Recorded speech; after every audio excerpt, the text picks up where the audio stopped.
আসসালামু আলাইকুম। আপনারা যারা মুরগি পালন করে থাকেন, সেটা যে কোনো মুরগি হতে পারে।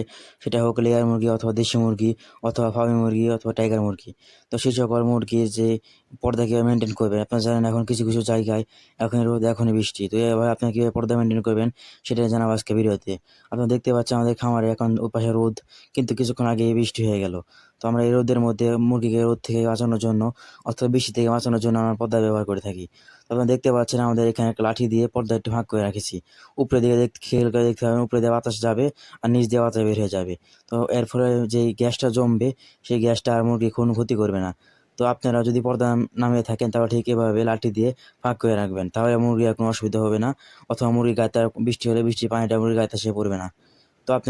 তো আপনারা জানেন যে মুরগি পালনে পর্দা কতটা বড় একটা ভূমিকা পালন করে থাকে। তো এই পর্দা যদি আপনারা নাও নামান, তাহলে বৃষ্টির মাঝে মুরগি সর্দি লেগে যেতে পারে, আর রোদ লাগলে মুরগি স্ট্রোক করে মারা যেতে পারে। তো আপনারা দেখতে পাচ্ছেন আমাদের উপরে কি সুন্দর ফাঁকা রেখেছি, আর নিচ দিক দিয়েও ফাঁকা রেখেছি।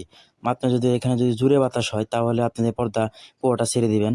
কারণ বেশি বাতাস হলে সে বাতাসের সাথে সাথে পর্দাটা জেগে যাবে এবং ভিতরে গ্যাস থাকলে গ্যাস বের হয়ে যাবে। আর যদি অল্প বাতাস থাকে, তাহলে আমাদের মতন এরকম ফাঁক করে রাখবেন, তাহলে ভিতরে আর কোনো গ্যাস জমবে না, মুরগি থেকে আরাম পাবে। আর আপনারা যারা নিচে অথবা মাটিতে মুরগি পালন করে থাকেন ধানের চিটা দিয়ে, তারা অবশ্যই উপরে একটা ফাঁক একটু বড় রাখবেন আর নিচে ফাঁক একটু কমিয়ে রাখবেন, তাহলে বৃষ্টি পানিতে আর ভিজবে না। তো আপনারা যদি আরও বিস্তারিত জানতে চান, তাহলে অবশ্যই কমেন্ট বক্সে কমেন্ট করবেন অথবা মেসেঞ্জারে নক দিবেন।